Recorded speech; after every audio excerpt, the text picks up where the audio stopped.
So, what if the huge global conflicts we see playing out on the news aren't really about left versus right or one country versus another? What if they're just the latest moves in a hidden thousand-year-old game of power? In this explainer, we're going to deconstruct a fascinating theory from our source material that says exactly that.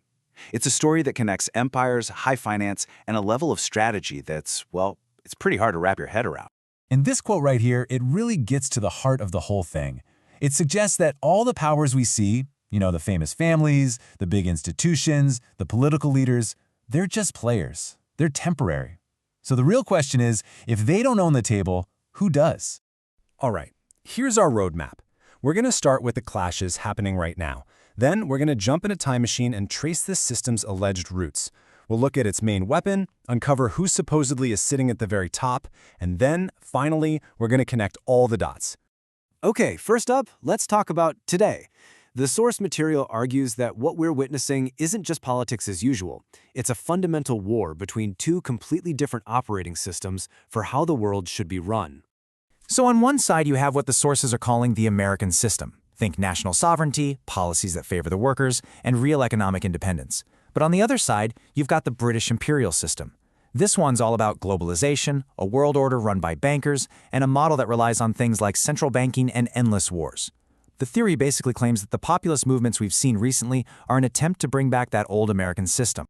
And here's the kicker. According to this theory, it's not just about speeches and rallies. Documents like a national security strategy are seen as a direct, written challenge to the entire foundation of this globalist system that's supposedly been in charge for centuries.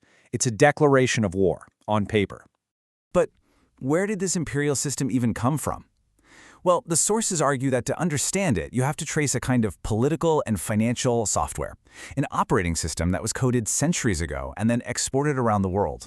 And you can literally watch this software migrate. It starts in Venice, right? They perfected this model of controlling everything through sea power, spies, and money. Then that whole package moves north to Holland. And finally, and this is the big move, the theory says it gets installed in England through what was basically a financial coup in 1688. That then becomes the blueprint, the very engine of the British Empire. The source material makes this really striking comparison here.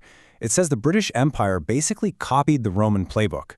Specifically, the tactic of moving different groups of people around into new territories, knowing it would create friction and instability. It's a strategy they call creating on-demand conflict. Okay, fast forward to today. The theory claims this old system never went away. It just got smarter.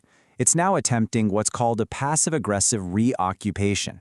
And the alleged method is to place proxies into the highest positions in business and government to quietly maintain control over the all-important levers of the economy. So if that's the grand strategy, what's the weapon of choice?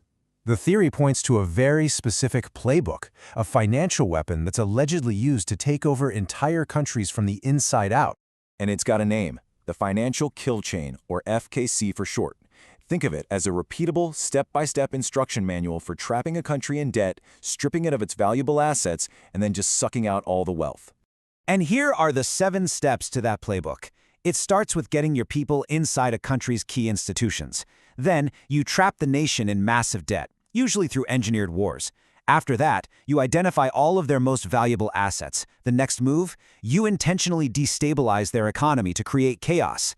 That chaos forces them to swap their national assets for debt relief, and once you own the assets, you just extract all the wealth you can and leave the hollowed-out country to collapse. It's a chillingly systematic process. Okay, we've talked about the conflict, the history, and the weapon. But the theory presented in our sources goes one layer deeper, all the way to the top of the pyramid, to ask who is really pulling the strings. So let's go back to that high table. If all the famous families and leaders we know are just managers, just running the day-to-day business, then who are the actual owners? Who's sitting above them? Well, the answer, according to this theory, is all about long-term continuity. It's about something that can survive for centuries when dynasties and empires crumble. And that's where this number comes in. We are talking about unbroken female genetic lines that allegedly go back for over 1,000 years, forming the true, stable core of this power structure. Now, this is where the theory gets really wild. It claims that true, lasting power isn't passed from father to son, but from mother to daughter. Male-led dynasties, they tend to burn out after a few generations, right? But these female lines, they can supposedly last for 40 generations or more. In this view, these women are the real power, operating quietly in the background, while the men are out front, managing things and fighting the battles. And their daughters? They marry into the most powerful banking, military, and royal families, weaving this invisible web of control that stretches across centuries. All right, let's put all these pieces together now. Let's connect the dots and see how this theory builds a single, massive story that links a medieval trading empire to the geopolitical headlines we are seeing today. So, to wrap it all up, the stunning narrative we've explored today argues that the political struggles we see aren't just random chaos. No, they are the latest chapter in a very, very old war against a single, unified system, a system that was born in Venice, weaponized in London, and is allegedly controlled behind the scenes by a hidden matriarchy. And that brings us to our final thought. A theory like this doesn't just suggest an alternate version of history. It asks us to completely rethink what power even is. It leaves us with one pretty unsettling question. In a game that's played out over 1,000 years, how would any of us even know who's winning?